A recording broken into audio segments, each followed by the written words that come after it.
And so there's some £31 trillion that you're asking the British government to pay. Pay to whom? Pay to the people of the world. Works out to $8,350 to every person on the planet.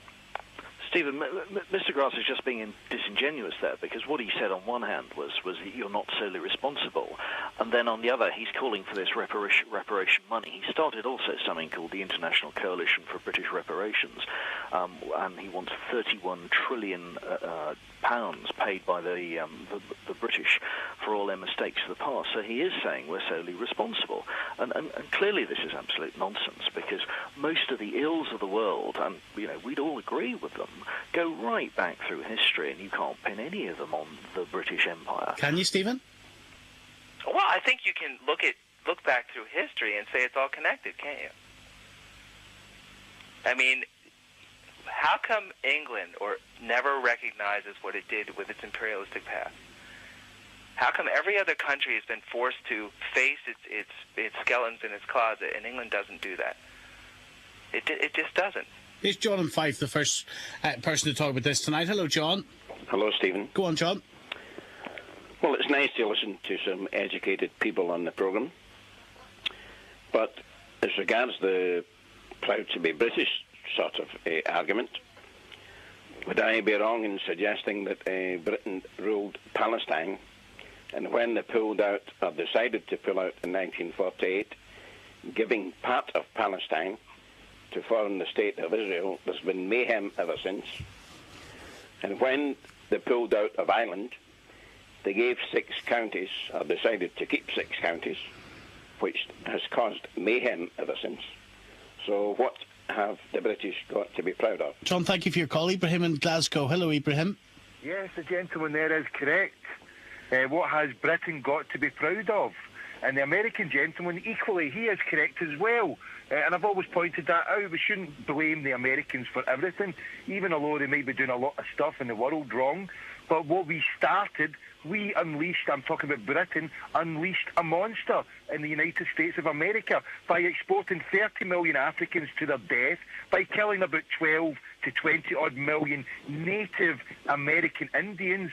Then what we have created is a country that knows no hunger for blood. It just goes about all over the place wanting to take from people what the natural resources of whatever the country may be. And, as the American gentleman said, it had a very good teacher in the state of Britain, because what Britain has done to the world in the shape of robbing it blind, and then when people start to fight back against them, they point the finger and say, oh, you're a terrorist because you're using weapons against us. Surely, Ibrahim, any country could look at hypothetical situations and force themselves to find fault.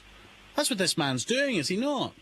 Sorry, say it again. Well, you look at drugs in society. He blames us for Vietnam. He blames us for global warming. He blames us for slavery. My God, he's even blaming us for World War I and World War II. He's blaming us for concentration camps. Stephen, how are we responsible for concentration camps? You started them in the Boer War. Why are we not to blame? Why are Britain not to blame for World War I? We fought in it.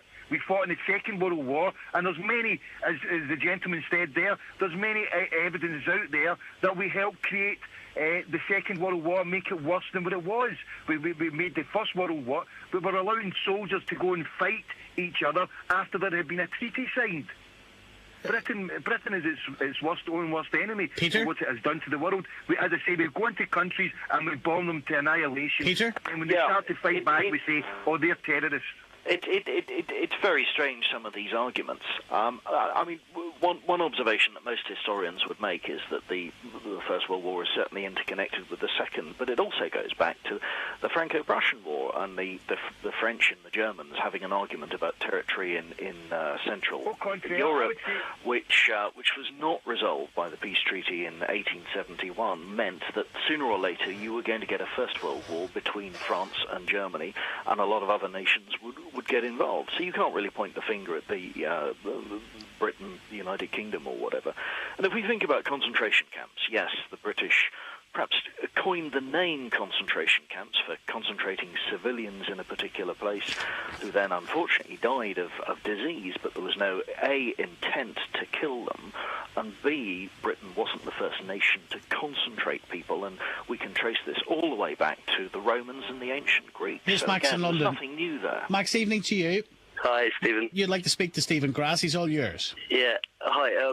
I'm just wondering if you're just bitter about some of the criticisms America have been getting in the media recently, because you're blaming things on Britain, such as world poverty in Africa, purely because the only reason you've given, as far as I'm concerned, is the British Empire, which Britain wasn't alone in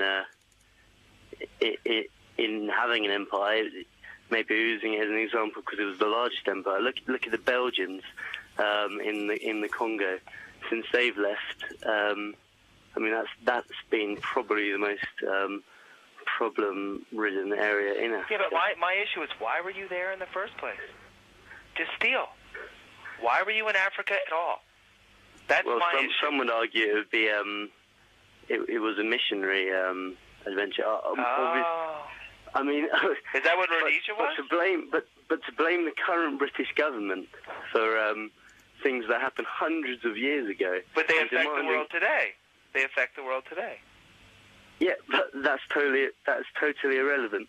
You're asking a government to pay trillions of pounds or dollars or whatever in reparations to the people of the world. And you're surely not serious, Stephen. It's going to help sell a book, isn't it? Trillions of dollars. You think this government? It's even a credible question to ask. I'll let Dave in Cheltenham have a go at you. Evening to you, Dave. How you doing? Go on, Dave. Hi. I want to talk to the American fella. Go on, there he is. Got a nice bit of land in America, a nice house.